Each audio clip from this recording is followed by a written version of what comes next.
I just found out my brother-in-law is not such a nice guy.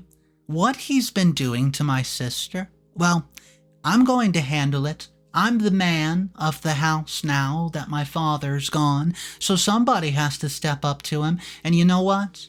It's going to be me. I'm now taking martial art classes, and I'm going to present myself right up to him, and I'm going to tell him this. I'm not sure how many of you reading this have siblings, and if you don't, then I'm not sure you'll be able to understand where I'm coming from, or how every breathing second in my life has somehow had my sister included in it, especially after our parents passed. But maybe most of you will understand where I'm coming from because domestic violence is not something you can just not feel. My sister has been going through domestic abuse for quite a while now. At one point, I did not seem to notice it that much. I'm not entirely sure if that's because it was something I was just choosing to ignore or if my sister Abby is just that good at hiding things from me. The second thought brings a sense of pain to come and bite me. I wasn't expecting it to, but it makes sense. As an older brother and the oldest child, I've always tried my level best to protect my family from everything that would harm them. And then I failed. Not just once, but twice. But this is not a post where I'm trying to get pity points from people across the globe. I'm already getting that enough from my wife and my friends because I blame myself for everything bad that's ever happened to my family. Again, the thing is, I'm not sure where to start with this. Maybe I should start from the beginning. Abby and I were never the kind of siblings you would expect. I talk about her like she's the greatest gift of my life, but I've never been brave enough to show it to her. Ever since we were both kids, both of us just constantly kept getting on each other's nerves. We would fight like we wished to end each other's lives, and we would try to do it even. I can't tell you the amount of scars I have on my hands that are only there because Abby would try to claw at my skin as soon as I make her mad. Mom and Dad, they never intervened. They knew that we loved each other and imagined each other's murder plan because the other stole your favorite snack was just how siblings got along. So they let us be. However, no matter how many memories I tell you, there's always one thing that was crystal clear to everybody around us. And that was that we could never be best buddies with each other. I'm not just saying this in a bad way or trying to make this sound tragic, trust me. That's just the way I talk. But as siblings, we never consider the other to be our best friend or somebody we would stay up all night with just to share our secrets. Abby and I have always been a little distant from each other. You see, we were always there for one another if the other person needed anything. And we're still always there for each other now, but we're still distant. That's the only way I can describe our relationship with each other. See, things got a bit intense after our parents passed. They were going to a wedding when they ended up in a car crash because of a drunk driver. That was the last time that we ever saw them. If you're expecting that Abby and I grew closer during this time as buddies, then you're wrong.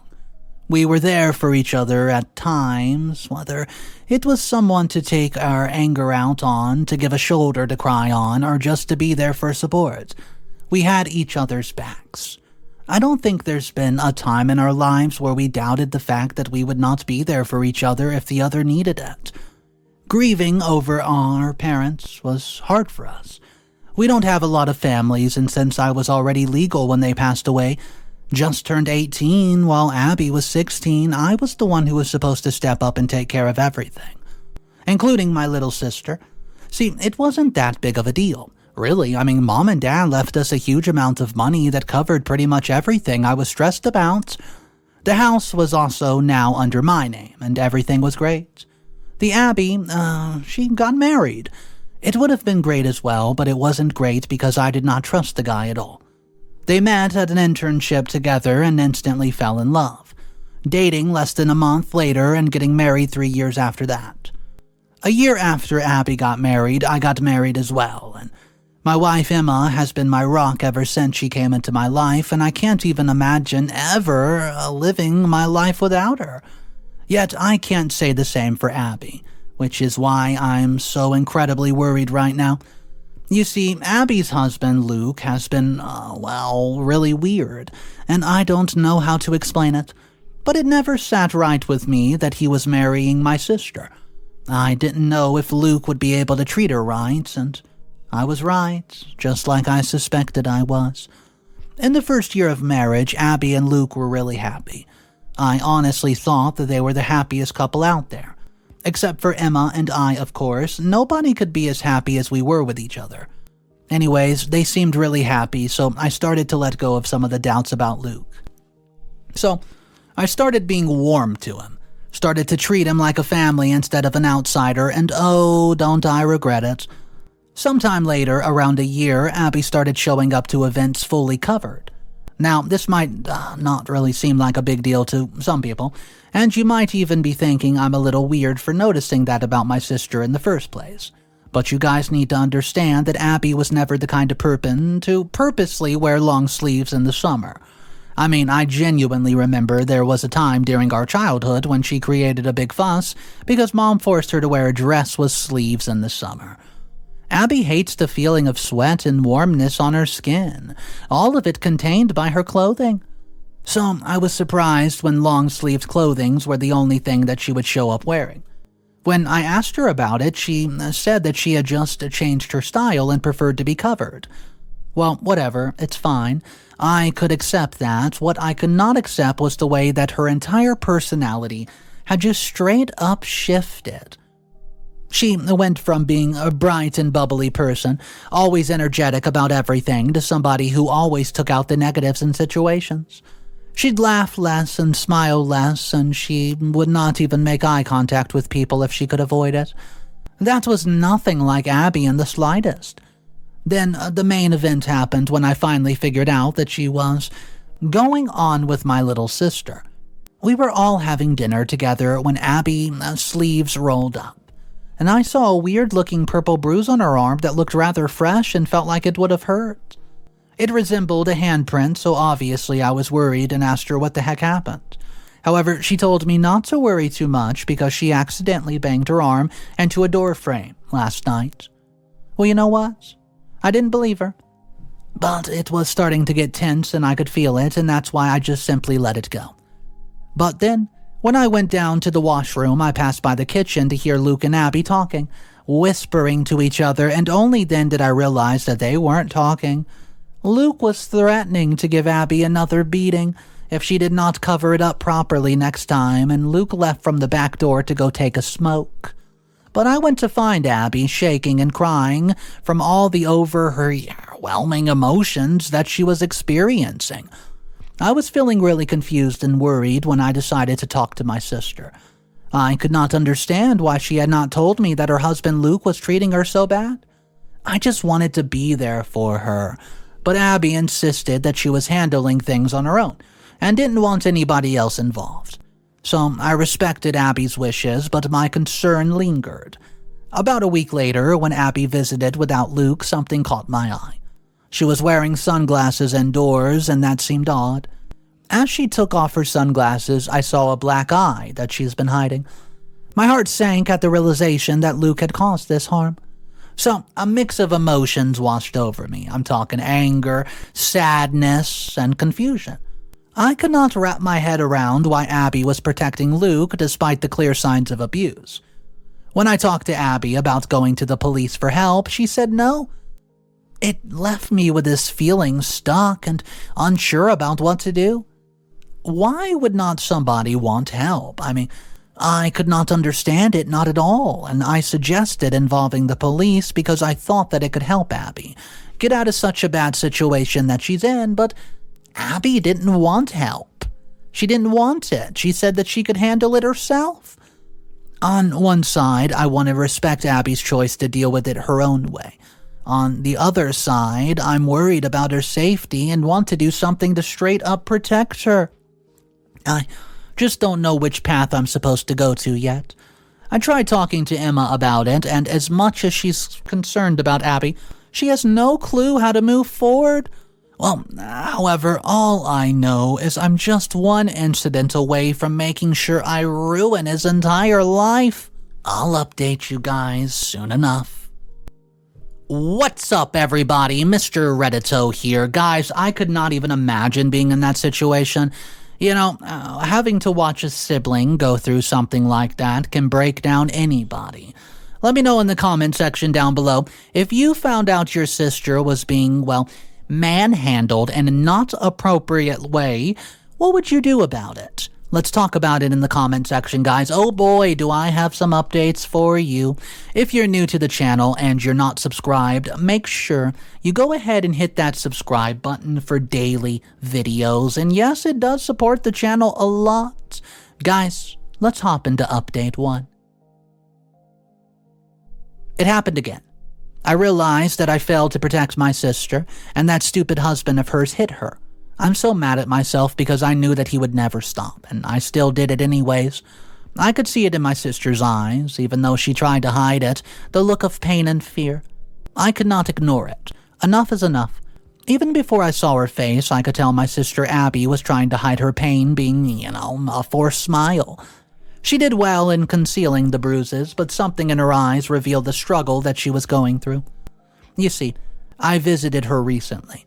As I entered her house, there was a heavy feeling in the air, a silent acknowledgement of the constant nightmare that she was experiencing, and I noticed Abby avoiding eye contact, fumbling with her hair to cover the side of her face. It didn't take long for me to catch a glimpse of a fading bruise peeking through her hair. My heart fell, and I felt a mixture of sadness and rage. How could this happen again? I had hoped that our previous conversation would have been the turning point, but the truth was staring me right in the face. Abby was still suffering, and I had to do something about this. Trying to keep the conversation light, I asked her about her day, hoping she would open up, and Abby's responses were very vague, and it was clear that she was trying to remove my attention from the situation, so I would not ask anything about it. She knew that I knew what was happening, which made it easier to catch the signs, and yet all she wanted me to do was to continue ignoring them. The atmosphere felt tense, like an absolute unspoken agreement to dance around the real issue. But I could not ignore the signs any longer. Abby is my sister. I had to do something about it. I had to let her know that she could come to me if she needed. I gently brought up the recent event, attempting to express my concern without pushing. I could see fear inside of Abby's eyes, fear that went beyond the physical pain. It was the fear of being judged, fear of getting involved with or making things worse, and she just brushed it off, claiming that it was only a minor incident. But her attempts at trying to get me off the topic were oblivious. Everything boiled over when I just could not keep quiet. All the feelings, being frustrated, helpless, and caring so much for my baby sister, all crashed together like a big storm inside me. Tornado Alley, baby! I started asking Abby why she didn't want to go to the police, and why she would not stand up against the person harming her. Our talk turned into a big, loud argument, with both of us getting all worked up and saying lots of things. Abby, hurting from everything, gets defensive. She tried to explain why she didn't want the police in it, saying it might make things worse and she was scared of what might happen. I kept trying to tell her that she needed help from outside, but it seemed like she was hearing me, at all, going one ear and out the other. The argument got more intense, and in that moment of high emotions, I decided something big. I would fight her. I have not let her know my plan yet, and I don't really intend to let you guys know yet either, because I'm not really sure how well it's going to work. However, if it does work, you'll see in the next update, because there's no way I'm going to let my sister stay with a selfish, abusive a-hole any more than she has to. Update number 2. So, I'm back with another update, and yes, I'm aware you guys are probably curious about what I did and what my plan is to protect Abby. Well, here it is. Basically, after the big argument with Abby last time, I realized that if she was not going to let the law do its job, then I was going to have to do it for them. I'm going to stay, and I'm going to protect her as much as I can, even if it means fighting him physically. I reached out to an old friend, a martial arts sensei. Lucky for me, he agreed to give me some crash courses in a week's time, and I went from zero to hero, at least hero in training. The first day was a comedy show. I felt like a clumsy duck trying to do ballet. But hey, I was committed and my sensei friend was patient. He taught me the basics, and let me tell you, those basics felt like climbing Mount Everest. There was so many moments where I wanted to give up, but the only reason I didn't was because I knew I had to teach Luke a lesson. We started with stances. I had to plant my feet in ways I never thought possible. I wobbled, I stumbled, and my friend kept repeating that I could do it and that I just needed to remember why I was doing this in the first place. You see, the person I'm learning from, my best friend, who's equally as protective of Abby as I am, meaning he's teaching me all the moves I need to know to teach Luke a lesson. Next came the kicking. I thought I had strong legs from all the years of playing sports, but turns out I was wrong. Kicking air is one thing, but hitting a punching bag without losing your balance, that's a whole new level of coordination, and by the end of the day, my legs were begging for mercy. But I could, already see a tiny improvement. By the end of this, I was ready to take on Luke and show him whose sister he was messing with. It was time to put these newfound abilities to the test. So I hatched a plan to spend a weekend at Abby's under the excuse of catching up with her, since Emma would be on a business trip. The plan was to capture the moment he hits Abby on tape as evidence, and also to rip him a new one so that he can get an idea about the pain as well. I know he's not going to care if I'm there or not, because according to Abby, he usually comes home drunk as a skunk, already planning on being violent, and it took some serious covert operation just to decide to spend the weekend at Abby's. I don't want to raise any suspicions, especially with Abby, who has gotten quite good at reading between the lines. The plan is to make it appear as a casual, impromptu visit, and I can't just pop up unannounced and risk blowing my cover, and I know Abby would not let me do that. So the plan is to play the nostalgia card. I'm going to call Abby, oozing excitement about wanting to catch up and reminisce about the good old days. Hopefully she's going to take the bait, because I haven't really thought of a backup plan. Update number 3. So, update time, yay! Abby agreed to my surprise weekend visit, and honestly, I wasn't expecting her stupid husband Luke to be this gone. The weekend started off like any other, with casual convos and laughter, and we were sitting in the living room. Sipping on some hot cocoa, when suddenly the door bust open at midnight, and with the way Abby shrunk herself, she tried to be invisible. I knew Luke was not up to any good. When Luke stumbled in, reeking of booze, I knew trouble was on the horizon. His eyes were glassy, and I could not hear, I could see clearly. So much anger beneath the surface, it did not take long for the tension to escalate because he did not, even seem to notice me in this drunken, hazy state. No, it was like his mind immediately went to Abby, and the first thing he could think about was making sure that she was feeling some sort of pain. He yelled at Abby, his actions driven by the toxic combination of alcohol and anger. I couldn't stand by and watch my sister go through another round of violence. It was time to step up and provide Abby with the necessary protection. When things got really bad and Luke started acting all crazy, I knew I could not just stand there, so I had to do something. So I stepped right up to him, determined to stop that mess that he was causing, and I could see the surprise in his eyes as if he's never expected me to get into his way. I made sure to stay between Luke and Abby, not letting fear mess with my head. The whole thing got really intense, and he was swinging wildly, but thanks to the martial arts move I learned in that crash course, I managed to dodge left-right into his punches like a ninja. It felt a bit scary because I've never fought anybody before. But there was nothing I would not do to protect my baby sister. I wasn't about to let him hurt Abby again. I had to answer for every move he made. It was like I found this inner strength I never knew I had. Dodging his swings and throwing some moves back at him, I stood my ground, making it clear that I wasn't going to let him bully my sister anymore. The surprise on Luke's face turned into frustration when he realized, even in his drunken state, that he wasn't going to win. Eventually, while we were going at it, I managed to grab Abby's hand and pull her away from the chaos as soon as Luke passed out from the alcohol. Her eyes were scared but relieved, and I could see how glad she was that I was there to protect her, even if she said nothing about it. Taking Abby to my house was a big deal. It was a safe spot, but it also meant facing the reality of what just happened. Abby was still shaking from everything, but we were out of the house, away from the mess. It's been a whole day, and she stayed up all night trying to come to terms with what just happened, and I stayed up with her. Update number 4. Please subscribe to the channel. After the big fight with Luke, Abby's husband, things got even scarier. He came to my house out of the blue, looking angry, and he starts saying all these mean things to try to intimidate me into making sure that Abby would go back to him like I would have never let that happen. Luke told me to stay out of their family matters, and basically kicked me to the curb like I wasn't supposed to be there. He got right to my face, his eyes full of anger, but I wasn't going to let him scare me. Nope. I stood my ground, not letting his threats boss me around. It felt like we were in the stage where Luke was trying to control a situation that was already out of control.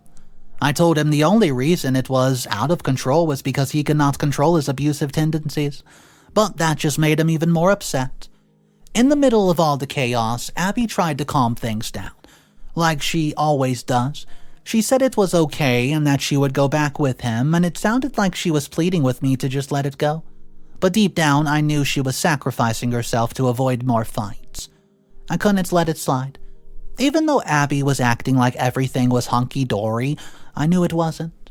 We ended up arguing and things got really bad. It broke my heart to see Abby, somebody I cared for so deep, willing to go back to a place that was clearly dangerous and straight up unpredictable.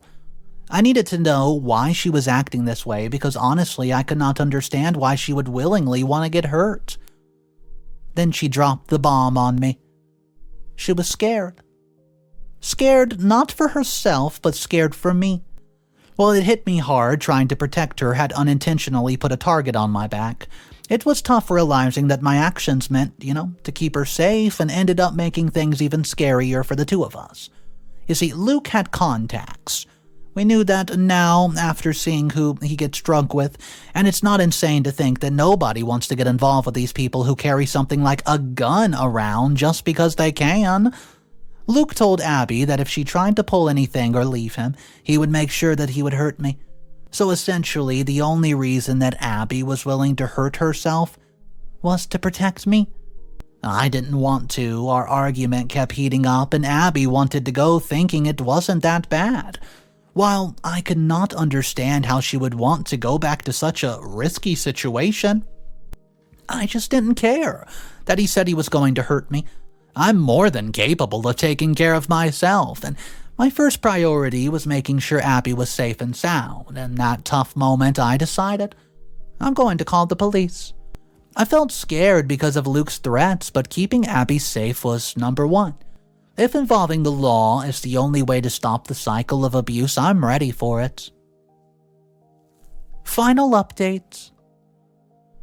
We went to the police station, finally. I don't know what exactly happened the past few days because it was honestly such a blur. But Emma came home and I told her everything that happened. And she supported my decision to go to the police because, this was something that could not be ignored. Both of us convinced Abby as well because she deserved to live a life that's not influenced by fear. Going to the police station felt scary. I felt nervous and determined at the same time. When I walked in, it hit me hard. This was a big moment. I was stepping into a world where things like fairness and rules mattered a lot. After making that difficult call to the police, things began to change. I handed over all the evidence, including alarming text and bruise pictures. It felt as though the terrible truth of Abby's experience was being revealed. The police, they took the situation very, very serious. They listened carefully as I told the entire story, every single detail. From the heated arguments to the awful moments where Luke's anger started, it felt like a burden being lifted off my shoulders as I finally allowed somebody else to see Abby's pain. I knew that this time I was doing something to help my sister live a better life. So here's how it went down. The police, they looked at all the proof I gave them, the text, the pictures, and decided, this is serious enough to take action. They went out to find Luke, and they did. It must have been a pretty serious moment because they put handcuffs on him and took him away. Imagine that. A guy who caused so much trouble suddenly not able to do anything. It was like a weight off the shoulders of Abby, too. I bet. We didn't have to worry about him showing up and making things scary anymore with his threats about having friends with guns, and how he would like to hurt us and make us wish that we never ever messed with him. I could not quite believe it. Well, seeing someone get arrested, especially someone you know, it's a big deal. But deep down, it felt like justice was finally being served. Abby did not have to be scared of him for a while, and she could take a breath without that constant fear hanging over her. It wasn't just a relief from me, but for Abby too. I could see it inside of her eyes. It was nothing more than a mix of disbelief and a tiny spark of hope. Hope that maybe, just maybe, things were finally changing for the better. After all the legal stuff was done, Abby and I had to start fixing things.